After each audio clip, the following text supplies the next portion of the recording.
सत श्री अकाल, नमस्कार ते आदाब। मैं हाँ हरजिंद मांगट ते तुसी देख रहे हो इंडोज टीवी। स्वागत है जी सारिਆਂ ਦਾ। डेली बुलेटिन ਦੀ शुरुआत ਕਰਦੇ ਹਾਂ ਹੈਡਲਾਈਨਸ ਦੇ ਨਾਲ। ਕੇਂਦਰੀ ਬਜਟ ਨੇ ਮੱਧ ਵਰਗੀ ਦੀਆਂ ਆਸਾਂ ਤੇ ਫੇਰਿਆ ਪਾਣੀ। ਕਿਸਾਨਾਂ ਦਾ ਜ਼ਿਕਰ ਆਉਂਦੇ ਹੀ ਵਿਰੋਧੀ ਧਿਰ ਵੱਲੋਂ ਹੰਗਾਮਾ। ਕਿਸਾਨਾਂ ਵੱਲੋਂ ਦੇਸ਼ ਭਰ 'ਚ ਚੱਕਾ ਜਾਮ। 6 ਫਰਵਰੀ ਨੂੰ ਸੰਯੁਕਤ ਕਿਸਾਨ ਮੋਰਚੇ ਮੁਤਾਬਕ 3 ਘੰਟਿਆਂ ਲਈ ਰੋਕੇ ਜਾਣਗੇ ਮਾਰਗ। दिल्ली पुलिस वालों गिरफ्तार किए गए 120 व्यक्तियों की सूची जारी। परिवारों की कानूनी मदद लई कंट्रोल रूम स्थापित। खापा दे एके ने भाजपा ते जेजेपी दी मुश्किलां वधाईयां।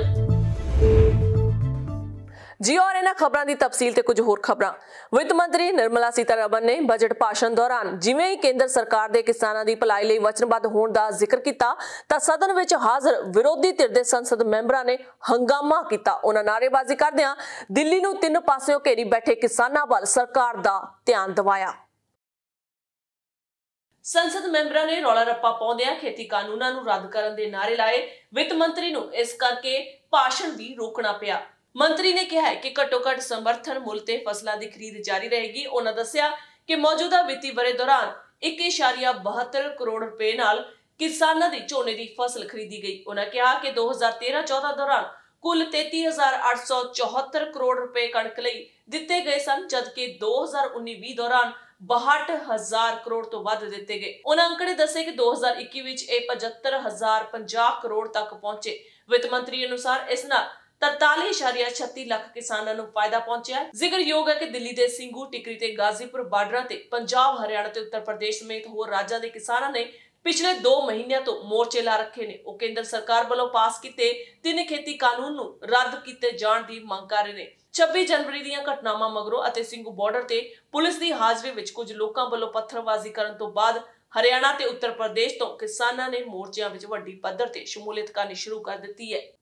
केंद्र सरकार वालों पास किए गए बजट नूं किसान विरोधी करार दित्ता। संयुक्त किसान मोर्चे ने खेती कानूनां दे विरोध, मोर्चिਆਂ वालियां ਥਾਵਾਂ ਨੂੰ सुरक्षा बलों वालों घेरन, इंटरनेट, बिजली, पानी ਅਤੇ होर सहूलतां बंद करन खिलाफ 6 फरवरी ਨੂੰ देश भर ਵਿੱਚ ਦੁਪਹਿਰ 12 ਵਜੇ ਤੋਂ ਲੈ ਕੇ 3 ਵਜੇ ਤੱਕ ਕੌਮੀ ਮਾਰਗਾਂ ਨੂੰ ਜਾਮ ਕਰਨ ਦਾ ਸੱਦਾ ਦਿੱਤਾ ਹੈ। किसान आगू बलबीर सिंह राजेवाल मुताबक सरकार अंदोलन ਨੂੰ ਦਬਾਉਣ ਲਈ हर हथ कंडा ਵਰਤ ਰਹੀ है। उन्होंने कहा कि दिल्ली पुलिस ट्रैक्टर रैली दौरान जब्त किए गए ट्रैक्टरां ਅਤੇ ਹੋਰ ਵਾਹਨਾਂ ਬਾਰੇ नहीं दस रही। उन्होंने केंद्र ਵੱਲੋਂ ਧਰਨੇ ਵਾਲੀਆਂ ਥਾਵਾਂ ਦੀਆਂ ਸਹੂਲਤਾਂ ਬੰਦ ਕਰਨ ਦੀ ਵੀ ਨਿੰਦਾ ਕੀਤੀ ਹੈ।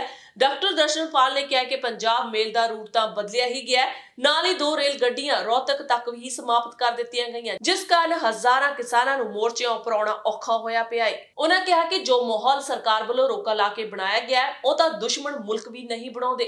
ਕਿਸਾਨ ਆਗੂਆਂ ਨੇ ਅਬਾਨੀ ਅਡਾਨੀ ਵਰਗੇ ਕਾਰਪੋਰੇਟ ਘਰਾਣਿਆਂ ਦੀ ਖਿਲਾਫਤ ਕੀਤੀ ਅਤੇ ਕਿਹਾ ਕਿ ਬਜਟ ਦੀਆਂ ਕਈ ਮੱਦਾਂ ਵਿੱਚ ਕਿਸਾਨੀ ਲਈ फंड कटाए गए ने। किसान आगू जगजीत सिंह डलेवाल ने कहा कि प्रधानमंत्री एक फोन कॉल उपर हाजिर होना भी एक जुमला ही साबित होया। उन्होंने कहा कि टिकरी बॉर्डर की एक सड़क उपर दिल्ली पुलिस वालों पक्के तौर ते सीमेंट नाल किल गढ़ दिते गए हैं, जो कि किसान अपने वाहन लैके दिल्ली वाल न आ सकन। एक होर आगू सुखदर्शन सिंह नत्थ ने कहा कि बहुत मंदभागा कि किसानों को रोकने लई सड़कां पुट्टियां जा रही ने।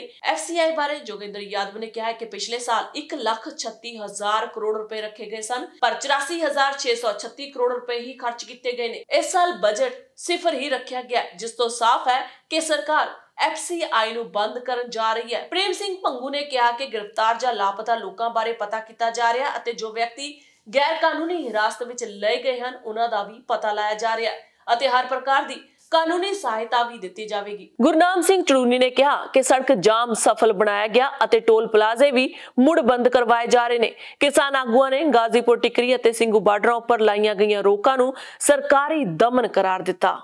दिल्ली सिख गुरुद्वारा प्रबंधक कमेटी के प्रधान और श्रोमणी अकाली दल के कौमी बुलारे मनजिंदर सिंह सिरसा ने 26 जनवरी को किसान परेड मगरों दिल्ली पुलिस वालों गिरफ्तार किए गए सारे 120 व्यक्तियों की सूची जारी कर दी है। सूची जारी करदियां सिरसा ने दस्सिया कि इस मामले विच दिल्ली पुलिस ने हाले तक 14 FIR दर्ज कीतियां ने ते इन्हां तहत 120 लोकां नूं गिरफ्तार किया गया, जिन्हां दी सूची उन्हां दिल्ली गुरुद्वारा कमेटी दी वैबसाइट अते सोशल मीडिया ते पा दित्ती है। उन्हां कहा कि इन्हां व्यक्तियों के परिवार हर तरह की कानूनी मदद लई दिल्ली गुरुद्वारा कमेटी के अकाली दल नाल राबता कायम कर सकते हैं। दिल्ली गुरुद्वारा कमेटी के प्रधान ने दस्सिया कि कमेटी के लीगल सैल अते दिल्ली गुरुद्वारा कमेटी वालों बनाई वकीलों की टीम ने इन्हां सारे केसां की जानकारी हासिल की ਕੀਤੀ ਹੈ। ਉਹਨਾਂ ਦੱਸਿਆ ਕਿ ਸਾਰੀਆਂ 14 FIR ਮੁਖਰਜੀ ਨਗਰ, नागलोई उत्तम नगर, नजफगढ़, सीमापुरी, बाबा हरिदास नगर, पश्चिम विहार वेस्ट, अलीपुर आउट ਅਤੇ ਮੁੰਡਕਾ ਆਊਟਰ ਪੁਲਿਸ ਥਾਣਿਆਂ ਵਿੱਚ ਦਰਜ ਕੀਤੀਆਂ ਗਈਆਂ ਨੇ, ਜਿਨ੍ਹਾਂ ਤਹਿਤ ਇਹ ਗ੍ਰਿਫਤਾਰੀਆਂ ਹੋਈਆਂ ਹਨ। ਸ਼੍ਰੀ ਸਿਰਸਾ ਨੇ ਦੱਸਿਆ ਕਿ ਲਾਲ ਕਿਲੇ ਵਿੱਚ ਵਾਪਰੀਆਂ ਘਟਨਾਵਾਂ ਦੇ ਮਾਮਲੇ ਵਿੱਚ ਇਲਾਕੇ ਦਾ ਥਾਣਾ ਕੋਤਵਾਲੀ ਪੈਂਦਾ, ਜਿਸ ਵੱਲੋਂ ਹਾਲੇ ਤੱਕ ਇਸ ਮਾਮਲੇ ਵਿੱਚ ਕਿਸੇ ਵੀ ਵਿਅਕਤੀ ਦੀ ਗ੍ਰਿਫਤਾਰੀ ਨਹੀਂ ਕੀਤੀ ਗਈ।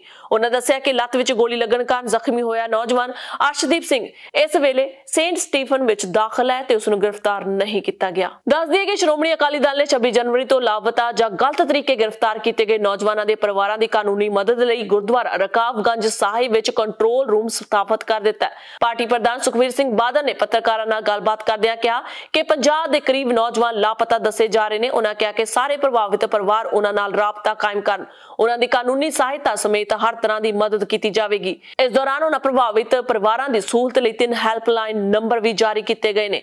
ਇਹਨਾਂ 'ਚ ਜਗਦੀਪ ਸਿੰਘ ਕਾਲੋ 93105 10640 ਅਤੇ ਜਸਵਿੰਦਰ ਸਿੰਘ ਜੌਲੀ ਗੁਰਦੁਆਰਾ ਰਕਾਬਗੰਜ ਸਾਹਿਬ, ਜਦਕਿ ਹਰਦੀਪ ਸਿੰਘ 98913 59904 ਉਹਨਾਂ ਦੀ ਸਰਕਾਰੀ ਰਿਹਾਇਸ਼ 'ਚ ਉਪਲਬਧ ਹੋਣਗੇ। ਬਾਦਲ ਨੇ ਹਸਪਤਾਲ ਵਿੱਚ ਅਰਸ਼ਦੀਪ ਸਿੰਘ ਨਾਲ ਵੀ ਮੁਲਾਕਾਤ ਕੀਤੀ, ਜੋ ਲੱਤ ਵਿੱਚ ਗੋਲੀ ਲੱਗਣ ਕਾਰਨ ਹਸਪਤਾਲ ਵਿੱਚ ਦਾਖਲ ਹੈ। ਕਿਸਾਨੀ ਸੰਘਰਸ਼ ਦੀ ਹਮਾਇਤ ਵਿੱਚ ਹਰਿਆਣਾ ਦੀ ਵੱਡੀ ਗਿਣਤੀ ਵਿੱਚ ਖਾਪ ਪੰਚਾਇਤਾਂ ਇੱਕ ਹੋ ਗਈਆਂ ਨੇ। ਉਹਨਾਂ ਹਰਿਆਣਾ ਵਿੱਚ ਭਾਜਪਾ ਅਤੇ ਜਨ ਨਾਇਕ ਜਨਤਾ ਪਾਰਟੀ ਦੇ ਆਗੂਆਂ ਦਾ ਬਾਈਕਾਟ ਕਰਦਿਆਂ ਪਿੰਡ ਵਿੱਚ ਦਾਖਲੇ ਤੇ ਪਾਬੰਦੀ ਲਗਾ ਦਿੱਤੀ ਹੈ। ਸੂਬੇ ਵਿੱਚ ਪਹਿਲਾਂ ਕਿਸਾਨ ਅਤੇ ਮਜ਼ਦੂਰ ਜਥੇਬੰਦੀਆਂ ਨੇ ਭਾਜਪਾ ਤੇ JJP ਦਾ ਬਾਈਕਾਟ ਕਰਕੇ ਪਿੰਡਾਂ ਵਿੱਚ ਦਾਖਲੇ ਤੇ ਪਾਬੰਦੀ ਲਗਾ ਦਿੱਤੀ ਸੀ। ਸੂਬੇ ਦੀਆਂ ਵੱਖ-ਵੱਖ ਖਾਪ ਪੰਚਾਇਤਾਂ ਨੇ ਸਾਂਝੇ ਤੌਰ ਤੇ ਮੀਟਿੰਗ ਕਰਕੇ ਕਿਸਾਨੀ ਸੰਘਰਸ਼ ਦੀ ਹਮਾਇਤ ਦਾ ਫੈਸਲਾ ਲਿਆ ਹੈ।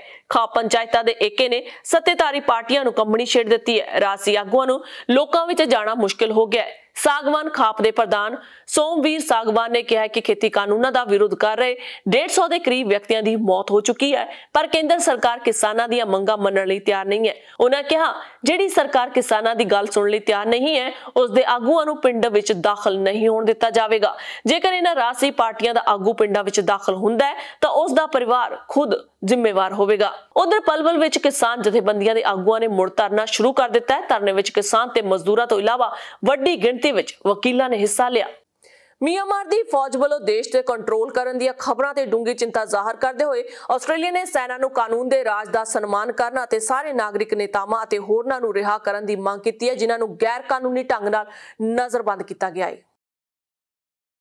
ਇੱਕ ਬਿਆਨ ਵਿੱਚ ਆਸਟ੍ਰੇਲੀਆ ਦੇ ਵਿਦੇਸ਼ ਮੰਤਰੀ ਮੈਰੀਜ ਪੈਨੇ ਨੇ ਕਿਹਾ ਹੈ ਕਿ ਕੈਨਬਰਾ ਨਵੰਬਰ 2020 ਦੀਆਂ ਆਮ ਚੋਣਾਂ ਦੇ ਨਤੀਜਿਆਂ ਅਨੁਸਾਰ ਕੌਮੀ ਅਸੈਂਬਲੀ ਦੇ ਸ਼ਾਂਤੀਪੂਰਵਕ ਪੁਨਰਗਠਨ ਦੀ ਹਮਾਇਤ ਕਰਦਾ ਹੈ। ਇਸ ਤੋਂ ਪਹਿਲਾਂ ਇਹ ਖਬਰ ਮਿਲੀ ਸੀ ਮਿਆਂਮਾਰ ਸਟੇਟ ਕਾਉਂਸਲਰ ਆਂਗ ਸਾਨ ਸੂ ਕੀ, ਰਾਸ਼ਟਰਪਤੀ ਯੂ ਵਿਨ ਮਾਈਨਟ ਅਤੇ ਹੋਰ ਸੀਨੀਅਰ ਅਧਿਕਾਰੀਆਂ ਨੂੰ ਸਵੇਰੇ ਤੜਕੇ ਛਾਪੇਮਾਰੀ ਕਰਦਿਆਂ ਫੌਜ ਨੇ ਹਿਰਾਸਤ ਵਿੱਚ ਲੈ ਲਿਆ ਸੀ।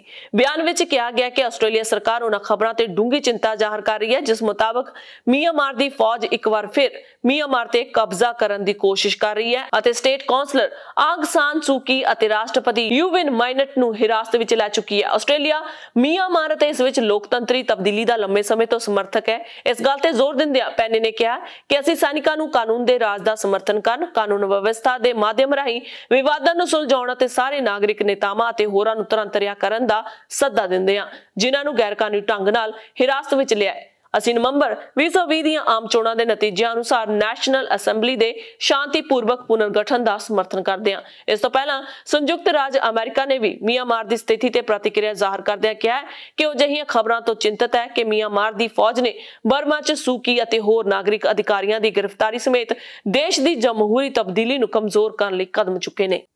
ਨਵੀਆਂ ਤੇ ਤਾਜ਼ਾ ਖਬਰਾਂ ਲਈ ਦੇਖਦੇ ਰਹੋ ਇੰਡੋਸ ਟੀਵੀ ਆਸਟ੍ਰੇਲੀਆ। ਇਜਾਜ਼ਤ ਦਿਓ। ਧੰਨਵਾਦ।